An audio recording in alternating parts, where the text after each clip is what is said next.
What's going on, guys? We are back with another episode of the Remote Front Office. I appreciate you guys tuning in. If you guys are new to the page, make sure to hit the like button, hit the subscribe button. We are going to try and get all these cranked out before the draft here in a couple of weeks.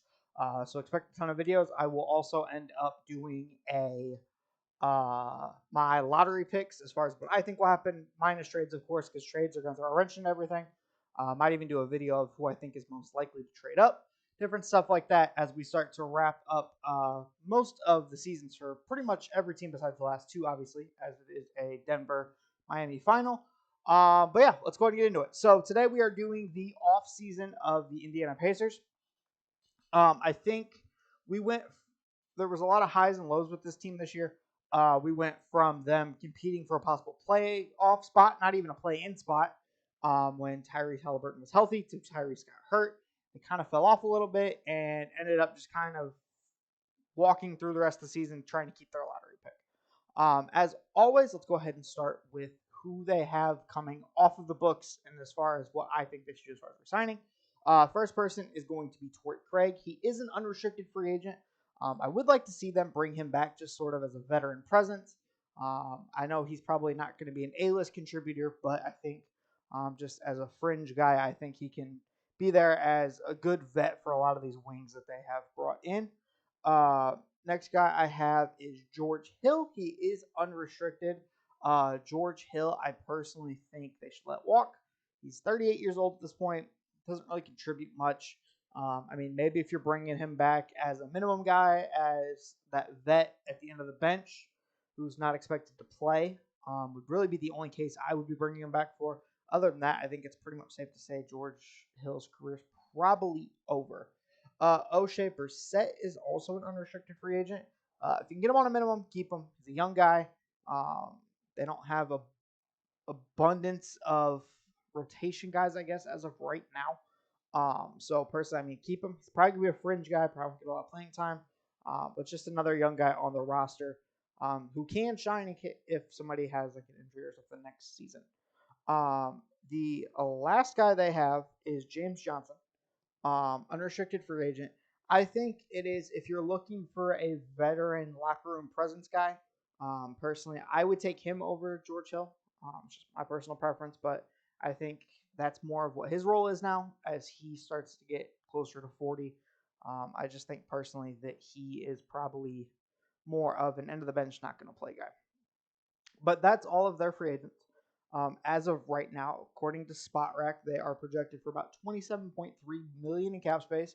So not the most at all by any stretch of the offseason, but one of the better cap situations, especially the video that I do after this one for the Wizards.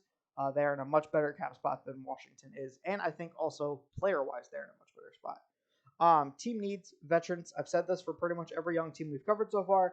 I understand this is a very young league, but I think teams bringing in veteran guys that have had at least some sort of playoff experience, when you're wanting guys to get into the playoffs and start getting playoff experience, like for Tyrese Halliburton and guys like that, I think it's really, really important.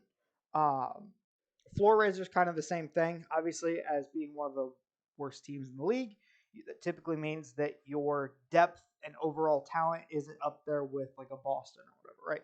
So I think you need to bring in with those vets, maybe bring in guys that can contribute a little bit more and not necessarily a George Hill type of guy, right? Backup point guard and center with George Hill coming off the books, with Goga Batatste being gone and everything like that. I think that at this point, you got to have a backup center for Miles Turner. He does typically get hurt. And then you did see what happened when Tyrese Halliburton left, your team cratered.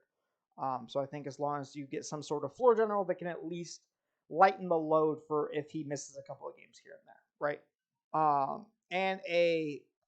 This is more of a draft question, but a Buddy Hield replacement. Buddy Hield isn't up this year; he's up next year. And also he's just a little bit older. He came in as an older guy. He's almost to his 30s now. I just don't know if he fits the timeline of this team. So personally, I would be looking to trade him anyway this offseason to somebody. Maybe you're getting a young player back or you're getting a future draft pick, something like that. And I think you just need somebody to be that overall shooter for this team, right? The draft picks they actually have 3 this year. So they have 7, 26, and 29. I'm expecting probably 26 and 29 to be packaged to either move up to closer to like 20, or maybe they trade one of those picks for a future pick. I highly doubt they take all 3 draft picks. Teams typically don't when they have 3 picks, unless it's a team that's just like really, really low on uh, current players on the roster, right? So a quick little list of potential free agent targets I think would fit this team well. Dwight Powell is an unrestricted free agent for the Mavericks. I think especially as a backup center, I would like to see him. He's a really good role man.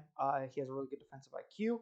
I think he can really help and possibly even have occasional minutes next to Miles Turner, right? If you want to go with a bigger lineup, I think he can play that for a little bit for you as more of a primary roller. And you have Miles Turner that's more of a popper. Next guy I have for them, Dylan Brooks. I understand, again, throughout this whole offseason, Dylan Brooks' value, at least looking at it from Memphis' side, has gone this way. But just bringing in a guy next to Halliburton that can defend, still has length, size. He's not going to be asked to do a lot of ball handling responsibility between Tyrese Halliburton, Benedict Mathurin, Andrew Nimhard. Like, just a lot of these guys are going to take the playmaking off of him, right? And so I think that having Dylan Brooks as that primary defender, occasional shooter, he can occasionally get hot and win you a game or two. I just think that he'd be a really good fit, and somebody you're not breaking the bank to bring in. Kelly Oubre, I understand he's probably a little bit older on the older side for this team. And I don't know necessarily if he's going to contribute to key winning basketball. We kind of saw that in the down years of Golden State, and then obviously Charlotte hasn't been super great the last couple of years. But I personally think that just athleticism, size, length, he doesn't. Again, it's you're not having to do a lot of playmaking because of Tyrese Halliburton being there. And I just think as like a potential shooter, maybe a sub part of mid defender, I think that all in all, he can help this team as far as that small forward spot. If they do look to trade Buddy Hield, kind of get the team a little bit taller, right? Next guy I have for them is Yada. Wow, I cannot say his name. Wananabe, the guy from Brooklyn last year. I think he stays in Brooklyn as an unrestricted free agent.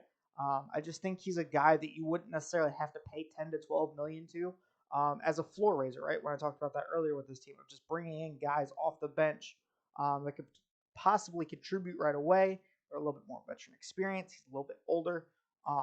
And I think that having him on this roster is, again, a floor raising move rather than a championship contention move. Josh Okogie, unrestricted free agent for Denver.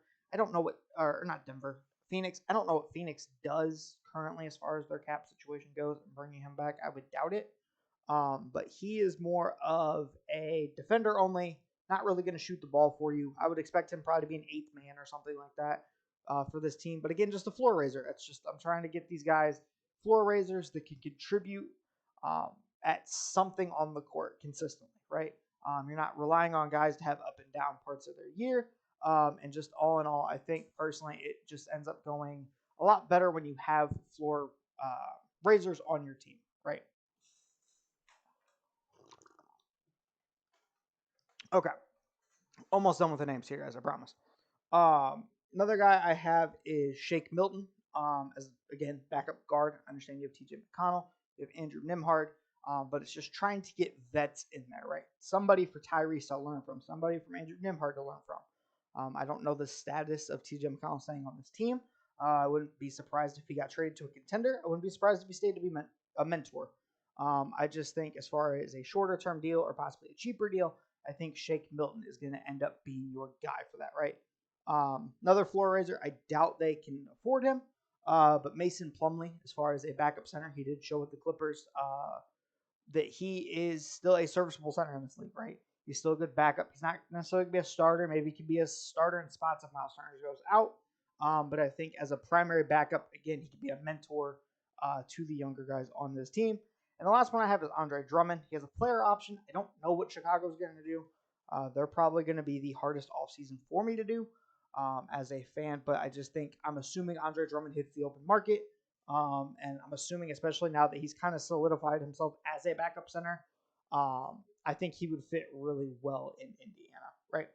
And then, like I talked about, I do have 3 first-round picks. We'll see what they do there. If you guys are Pacers fans or do take interest in the Pacers offseason, Make sure to leave a comment. Let me know, guys, I missed maybe that they could look to sign this offseason. If you think maybe they should handle the free agency a little bit different. But yeah, that has been the episode for the Pacers offseason. I will catch you guys in the next one. Peace.